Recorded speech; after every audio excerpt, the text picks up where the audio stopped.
Zero Day is a new political thriller series on Netflix starring Robert De Niro. So today, let's see if it's worth your time. A former US president is called out of retirement to find the source of a deadly cyber attack, only to discover a vast web of lies and conspiracies. Netflix gets the most out of Robert De Niro in the 6-episode political thriller series, which also stars Jesse Plemons and Lizzie Kaplan. He stars as a former president that takes on this task of creating this task force to find the terrorists behind a cyber attack that killed more than 3,000 people. Robert De Niro brings a lot of dramatic weight to the series. He is a president that you don't dive so much into his political views. He has an agenda, and that is to stop the next cyber attack. He's very direct when he needs to be, and then there are some emotional moments when it comes to him and his daughter, played by Lizzie Kaplan. He adds so much range to this series, as he has to be very calm when he addresses the public or behind the scenes look at his house.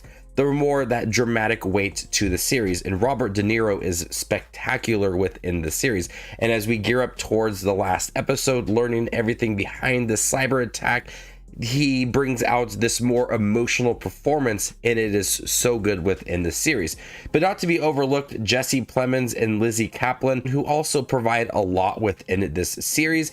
Jesse Plemons working very closely to Robert De Niro. Jesse Plemons starts to maneuver day-to-day things for Robert De Niro, and we start to look at some conspiracies within this series. Exactly what is this cyber attack? What was the purpose behind it all? And all the characters from Lizzie Kaplan to Robert De Niro, they all work well within this series. You feel the magnitude of this cyber attack. It happens within the first couple minutes of episode 1, and you have overshots of cities that are burning, car crashes, people are dead, you have riots going on. You feel that grand scale of this cyber attack within the series, and it does provide for some haunting moments throughout the series, but also that urgency for Robert De Niro to address the public, find the terrorists, and get to the bottom of this within 6 episodes. And each episode is about an hour long, so we have a lot of story to trek through,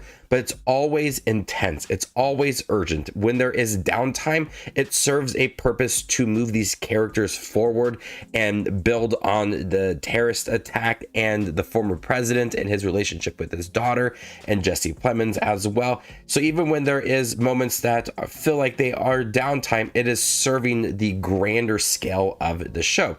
And it's directed with this movie-like quality to it. When you have those cyber attacks and the tense behind the scenes conversations about these terrorists, it has this good look to it, and the direction is stunning within here. And I was on the edge of my seat for a lot of the show. When you look at Robert De Niro's character, you feel like there's something not quite right with him.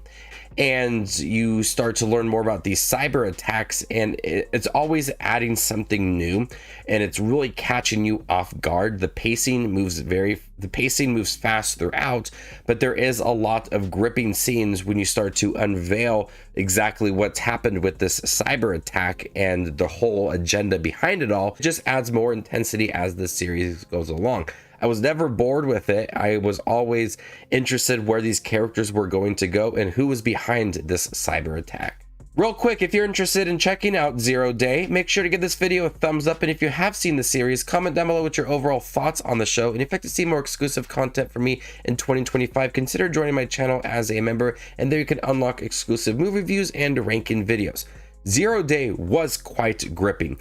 Unfortunately, there is an aspect in the show in regards to Robert De Niro that I do not want to spoil, that seems too abrupt and not fully fleshed out. I would have liked some more clarification when it came to certain aspects surrounding Robert De Niro's character and his involvement with this cyber attack and trying to figure out everything behind it all. There is this storyline that starts to brew within the middle half of the show that seems like an integral part to the series, but it isn't explored as much as it should.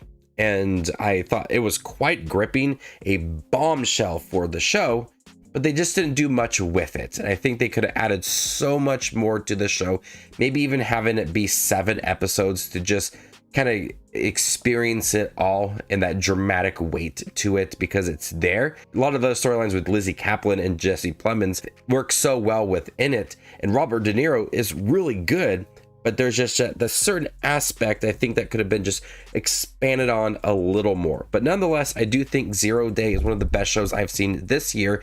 It is a gripping series that gets the most out of Robert De Niro within these 6 episodes. It is a cyber attack that you just feel the magnitude behind it all, the disaster that it is, something that they need to solve immediately. You always feel that intensity rising. The urgency is there. It is a well-filmed 6-episode limited series that I highly do recommend checking out. I'm gonna go ahead and give 0 Day a B. Thank you guys for checking my review for 0 Day. Have you guys seen it? The new Netflix thriller series starring Robert De Niro. What do you guys think about it? Let me know in the comment section down below, and stay tuned for more up and coming content like this. My name is Justin Watches Movies, and you guys stay classy, YouTube.